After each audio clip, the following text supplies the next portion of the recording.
Hello বন্ধুরা, আমি রিতিকা। আমার আর একটা নতুন ভিডিওতে তোমাদের সবাইকে স্বাগত। আজকে সম্রাটের জন্মদিন, তোমরা সবাই জানো। তো সেইভাবে কিছু হচ্ছে না আজকে। হচ্ছে একটু একটু শরীরটা খারাপ আছে, তাই সেইভাবে সেলিব্রেশন হচ্ছে না। জাস্ট একটু পায়েস মাংস, এইটুকুই। আজকে জীবনের প্রথম পায়েস বানাবো সম্রাটের জন্য। 3 বছর বিয়ে হয়েছে, ওর জন্মদিনে মনীষা দিদি সব করতো। তা আজকে একটু একটু যেহেতু শরীরটা খারাপ, মনীষা দিদি ওকে নিয়ে ব্যস্ত আছে, তাই ওনার থেকে জেনে জেনে আমি করছি। মা বাবাও এসছে, ওর জন্মদিন উপলক্ষে আসেনি, এমনি এসছিল, কিন্তু ওর জন্মদিনটা একসাথেই হয়ে গেছে ম্যাচ।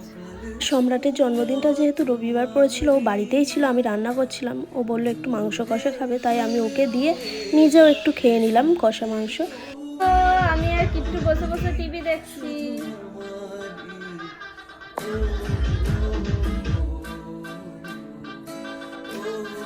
তেমন কিছু রান্নাবান্না হয়নি ওই দিন।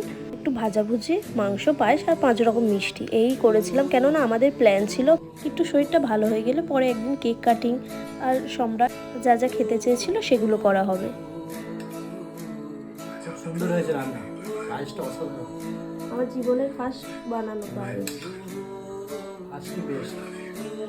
সম্রাটের খাওয়া হয়ে যেতে আমরাও খেয়ে নিয়েছিলাম। ওই দিনই মারা বাড়ি চলে গেছিল অনেক করে থাকতে বলার সত্ত্বেও, কেননা ওই দিন মায়েদের একটা বিয়ে বাড়ি ছিল। তারপর তো সন্ধ্যেবেলা সবাই মিলে ফুচকা খেলাম, আর তারপর কিছু কাজ না থাকায় আমি আর সম্রাট টিভি দেখছিলাম। এই রিয়েলিটি শোগুলো আমরা দেখি, স্পিটসভিলা, দ্য 50, সেগুলোই দেখছিলাম। কিছু এপিসোড জমে গেছিল। এইটা হচ্ছে 13 তারিখের ভিডিও।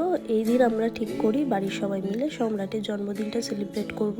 তাই তারই ছোট্ট আয়োজন করার জন্য আমি, দাদার, মনীষা দিদির ওই দিনই দুপুরবেলা আমতলায় গেছিলাম যা যা লাগতো কিনে আনার জন্য।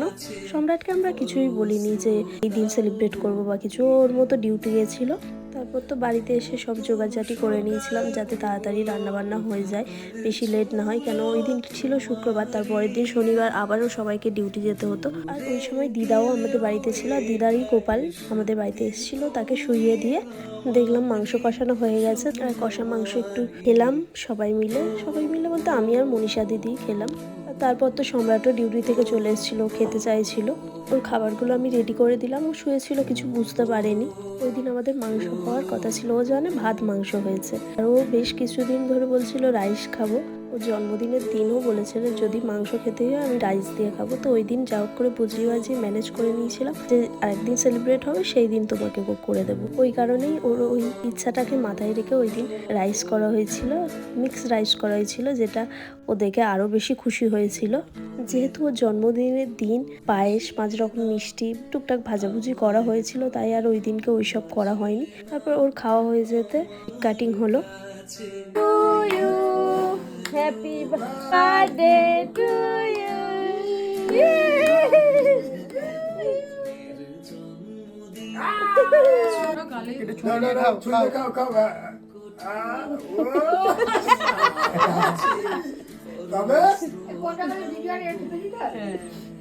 না না, সবাইকে খাও, দিদাকে খাও আগে, একটুখানি গালে নাও।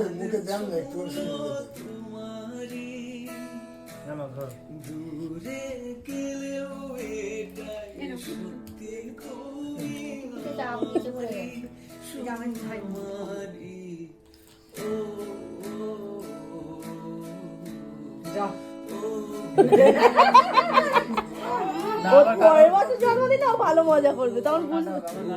আমার কাটবে ক্যামেরাম্যান ফোন ঘুরিয়ে ঘুরিয়ে আর পারে দেন।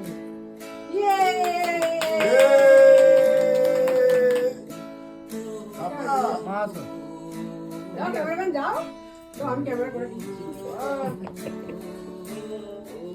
কি করছে দেখ না, দাঁড়া দাঁড়া দাঁড়া, ঠাম্মি খাবে, ঠাম্মি।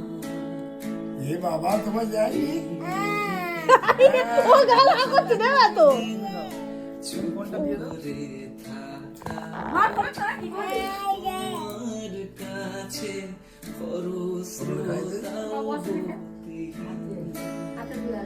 কেক কাটার পরে আমি সম্রাটের জন্য যা যা জিনিস এনেছিলাম কিনে ওকে দেওয়ার জন্য সেইগুলো ওকে দিয়ে দিলাম। একদিকে তো ও সেইগুলো দেখতে ব্যস্ত, আর একদিকে আমাদের কিট্টু একা একাই কেকটা খেতে ব্যস্ত ছুরি থেকে। আমরা চাইলে সম্রাটের জন্মদিনের দিনই সেলিব্রেশন করতে পারতাম, কেন করিনি না। কিট্টু ওই দিন যেহেতু একটু শরীরটা খারাপ ছিল, ঘ্যান ঘ্যান করতো, ঠিক করে মজা করতে পারতো না। ও যে এখন এই মজাগুলো করছে, সেই দিন ওই মজাগুলো ঠিকভাবে করতে পারতো না। সেই জন্যই আমরা একটু পিছিয়ে সেলিব্রেশনটা করেছিলাম, যাতে ও মন খুলে মজাটা করতে পারে। আর সেটা যখন দেখলাম না ও খুব ভালো করে মজা করেছে, সেটা দেখে তো আমরা নিজেরাই খুব খুশি হচ্ছিলাম। তারপর তো সবাই মিলে একটু ছবি তোলা হলো, তারপরে ডিনার করে নিলাম। ভিডিওটা এখানেই শেষ করলাম। কেমন লাগলো অবশ্যই জানিও। বাই।